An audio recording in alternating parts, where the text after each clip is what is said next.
big role. It's pretty much the whole part of my training, because family helps me go through my training, which is basically my whole teammates.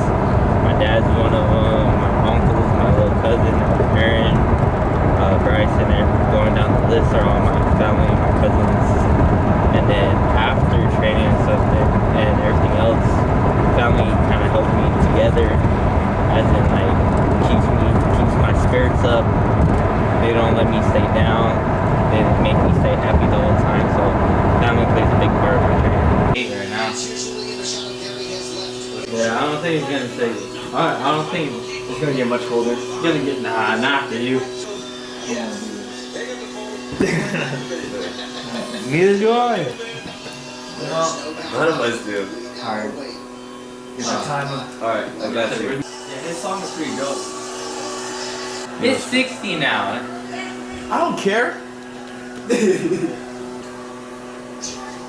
So you're waiting for me? Yeah. Take your time. Marcus's fingers cramping up. That's it. So take your time. Neither man really lighting out. He thinks of the other. Ryan back to work with the jab. Start now. Ours is not cold. It's only 60 degrees. One's on the steamer? You see the steamer? No?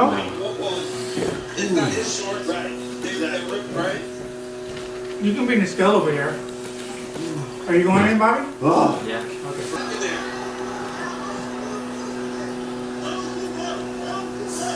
Yeah, there's very few submissions available when you have a body triangle on. Maybe he just knows that he can't let him in. I had a kid at Strike Force get knocked out, and then I go in and we put him on the stool. He's like, "Coach, what are you doing here? You get me disqualified." Bro, fight's over. What? And then this one. So this happened after yours. Warming up, fight week. But I said, listen, and I'm like, just follow the hips. You know, I just need you to, And she's like, I have never been armbarred. Also, I've never been submitted. I've never been submitted. I have never been armbarred. I will never be armbarred. Don't worry about it. Now hold up. This bitch got armbarred 3 times. Twice. Shut the fuck up. Twice. I got armbarred twice, and I made the mistake before the 3rd loss of saying I've never lost 3 in a row.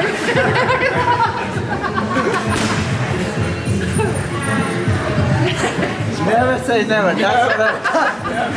That's the best lesson that I learned from that. Never say never. You said the other week that Coach Kirian is like your best friend. Yeah, he is. So what, just in general, what has the experience been like working with Coach Kirian Fitzgibbons here at CSA? Don't let him see this. Honestly, before I came here to CSA, I've been under a lot of coaches. Through Australia, through the US, and he's something special. Like the way he helped me believe that he doesn't just want to see me succeed as an athlete.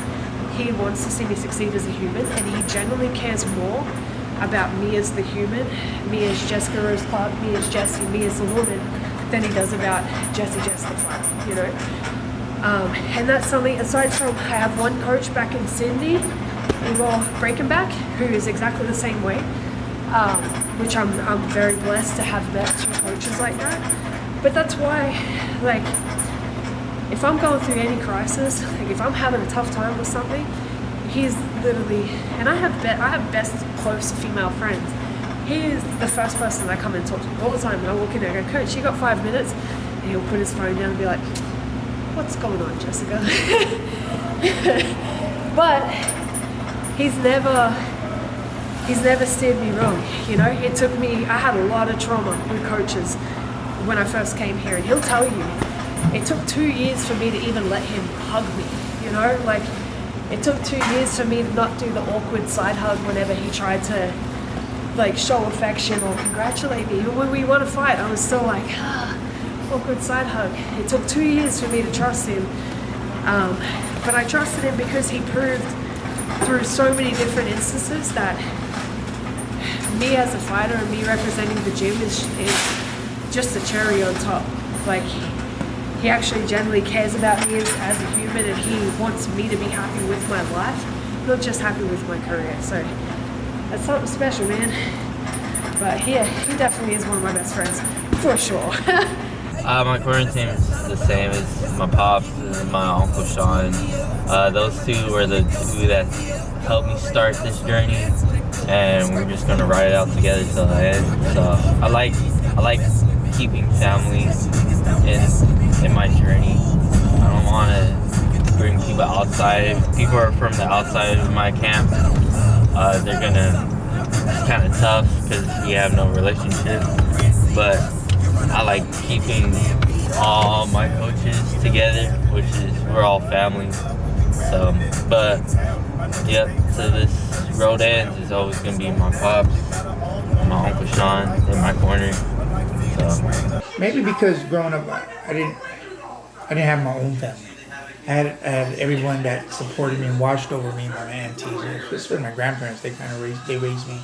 So it was very important that I kind of fill that void and make sure we have a culture of family. And it started at home first. And then when we went to, I opened the gym, and then it just bled into the gym. Because Triumph, I didn't come up with the name. My business partners came up with the name. But then immediately when I thought of Triumph, I thought of the triangle, right? You know, of course, like with the Gracies and stuff, but I use my own. My triangles are family, you know, and we love jiu-jitsu, or we love karate, wrestling, and family, you know, with that part. And then everything else is complemented. Jiu-jitsu complemented our wrestling, Muay Thai complemented our karate, and vice versa. But it's the same thing I told you earlier about. Never had a dream of owning a school. Never had a dream of being a coach. You know, I just wanted to be there for my kids. And in the process, I have a whole bunch of kids now. It's for my son, my daughter, you know, all my other nephews and nieces, right? To build that culture for them. Honestly, it's hard to always be motivated. You know, when you see the catchphrases on Instagram all the time, like, it's not motivation, it's dedication, blah, blah, blah. But the reality is, like, I know my day is going to be better off for being in here than it is just sitting at home doing nothing. Like, if I need to take a rest day because I'm beat up, you know, some of those days I still come in and try to help teach class or just be here, because there has never been a single time that I came in here when I didn't want to be here, and like I've had to talk myself into coming in. There hasn't been a single time where I haven't left feeling better than what I felt before I got here, you know? So it's just, I think so many athletes, and it's really hard to get out of this mindset, but so many athletes get stuck in this idea of fighting being a job, right? Like, training is a job. And that's why I know so many athletes where they only train while they're in camp, when they have a fight booked, which is cool. Like, if that's what works for you, fine, but that doesn't work for me. Like, I've dedicated 16 years of my life to this now, 15 or 16 years of my life to training. I don't know how to do anything else. Like, this is what makes me happy. Like, fighting is too hard of a sport. It's too thankless. There's no money in it. Like, it's hard to stay and to convince yourself to do this if you don't love what you do. And I think that's something that took me a long time to realize, is that it's okay to be here because I love being here, you know? It's okay to admit that this makes my life better. Training makes my life better. Being around the people who are attracted to CSA in particular, but to any martial arts gym, makes my life better. Like, the alternative is sitting at home by myself, which is cool too, but yeah, I don't know how to do anything else, and nothing makes me happy. Nothing else makes me happy, so that's what keeps me here, even when I don't have a fight booked. You gotta look at everything like this is your job. So like when you go to a normal job, you're not overthinking on nothing. You just go in there, gotta do something, and go back out. My job's there just to fight and go chill with my family right after. So nothing too much about it. That's the point of fight camp. Fight camp gets you prepared for that fight day. And the fight week, you just cut your weight, relaxing, get your mind right. Nothing too much about it. And maybe just because I've been fighting for so long, freaking, it doesn't really faze me. I'm excited to see the whole entire card. My little cousin from Triumph, AB, he's fighting. He's debuting on the amateur card. My boy Decree from Resistance, he's fighting on the pro card with me as well, as long as with all the other big names on that card. Maybe this guy's the one. I don't know. We're just going to keep working hard. But for Scott Coker, also JT, to recognize the hard work we put in. And, that hard work also entails my sister's schools, like Dave Terrell. He was the first one. When Bobby was 21, JT was calling for him. I said, we're not ready. He's wrestling at a high level. And then we went to Dave's and he was getting tapped out. And I said, we're not ready yet. But all that stuff plays into being recognized. And it's an honor to have Scott Coker have one-on-ones with him and talk about us and talk about his legacy. Because really, he doesn't need to do nothing. He's done it, right? He's won everything from kickboxing to Muay Thai to Strikeforce to taking Bellator, to different new heights. So at the end of the day, now what are we working for? It's his legacy. He wants to leave. He wants to leave the sport and everything better than when he got it, and to be a part of that and to have him tell him he thinks, not say he thinks, but having to bring us along with this ride. Like I said, it's an honor, and then having my talks. I don't talk to Gil too much, but we've always ran in the same circle, and I had to be on board with him, because I think you couldn't find a better spokesman for what we're doing, and Scott's gaming him up, and you can see that in the change in Gilbert's, his delivery, the way he talks. Now he's being more involved in all that stuff. So for us to be involved in that, all we have to do is do our job. Well, first of all, I love MMA just because I like to fight.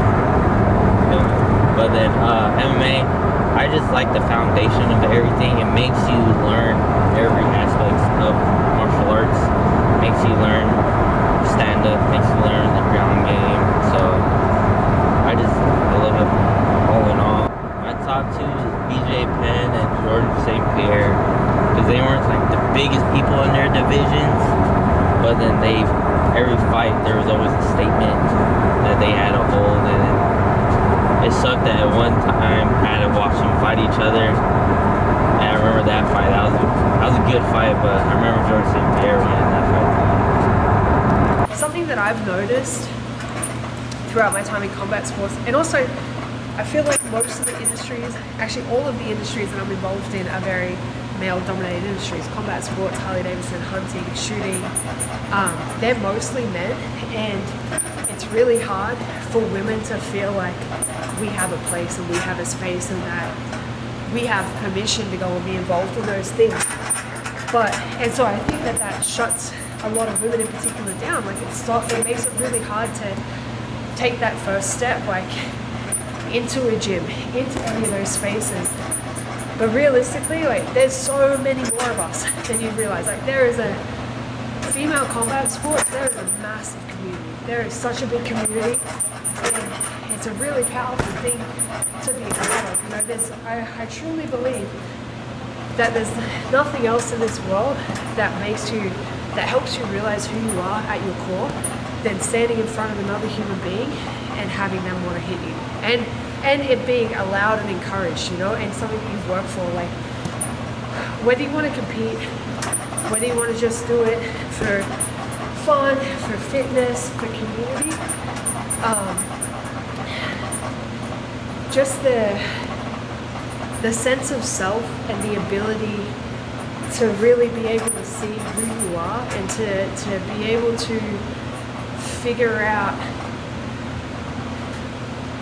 what your most afraid self is something that you get here in combat sports, you know. And I do, when I talk about women in combat sports in particular, most of the time I try to talk about it for self-defense rather than competition, because the people who decide to compete, I wish more women would. I wish more women would. I look at the Australian combat sports scene and there's very few women coming up compared to when I was coming up, and that makes me sad, but besides the point. In moments of high stress and panic, we always drop to the level of energy that we've put in leading up to that moment, right? So they'll always say, you know, when you're tired, you'll drop to your level of training. It's exactly the same in a self-defense situation. It's exactly the same in any moment where you're afraid. You're going to drop to the level of time that you've put in practicing being in that situation, practicing how to take care of yourself. And I think that combat sports and martial arts is so important for women in particular, because we're taught from day one that we have to take care of ourselves. We have to be aware. We have to be vigilant. And so then to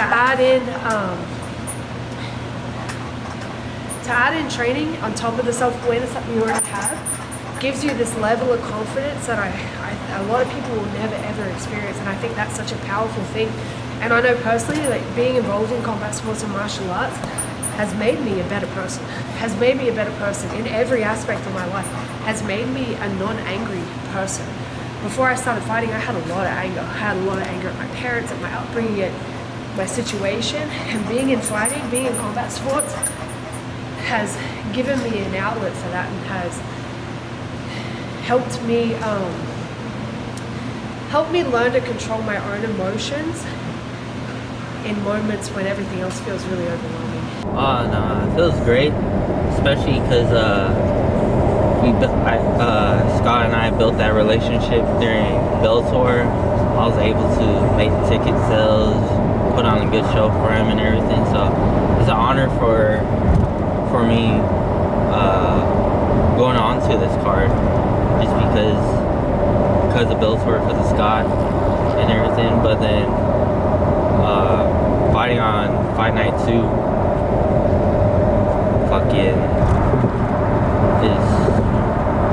there's a lot of things that I wanted to do at Fight Night 1 that I couldn't do, so I'm glad that I'm able to do it at Fight Night 2. Training camp has been really cool. It was weird because we didn't have an opponent for a long time, so I spent most of the camp not knowing who I was fighting. Coach had kind of thrown this one name at me who was someone that had called me out a bunch, and so I started getting really excited about it, going like, yeah, all right, I'm ready for that.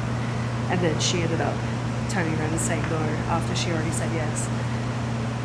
So a lot of it was just training, which is fine. Like, Coach and I have been together for a long time, you know, and I know that he always does everything that he says he's going to do. So I knew that even if I didn't have an opponent at the moment, he was kind of busting his ass making sure it was going to happen. And then we finally got booked, I think 2 weeks ago. So nothing's really changed. Like, I train full time, you know. So the only difference is I just have to limit my pasta intake because I have to start making weight. But other than that, yeah, it's been good. It's been a good time. Yeah, I did just fight her back in August, and I've had a lot of different emotions about it.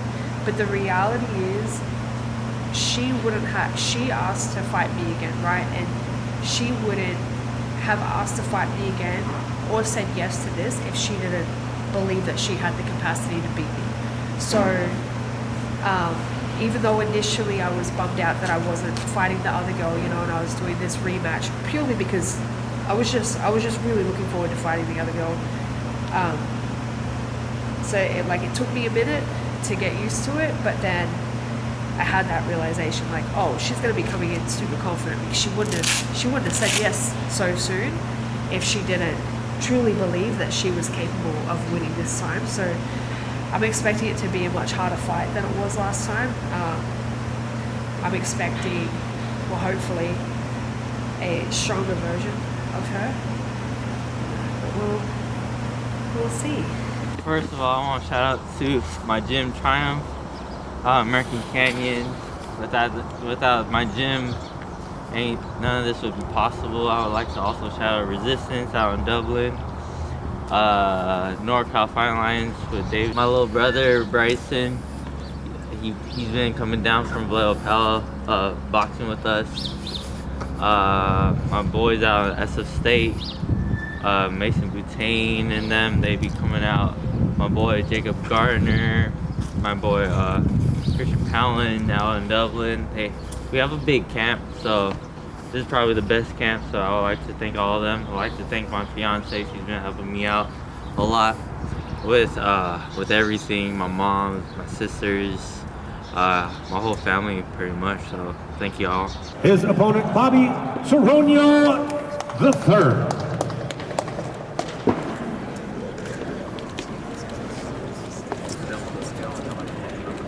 Seronio's official weight, 135.6. 135.6 pounds. Long time coming. Yes. You know? God, let me get one with you guys. How long has it been? A year? Yeah, here. All right. I know, man. I've been waiting.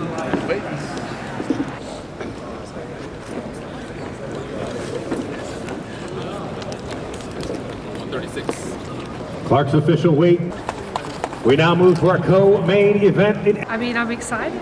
All that we have left to do now is fight. I'm really excited that my opponent turned up. I've had a historical run the last 12 months with opponents not showing up, so I'm stoked on that. I'm super excited that I have such a high quality, high caliber opponent for tomorrow night. And there's only one thing left to do, and that's win. And I know tomorrow night's going to be an amazing event, so make sure you're there. Mwah.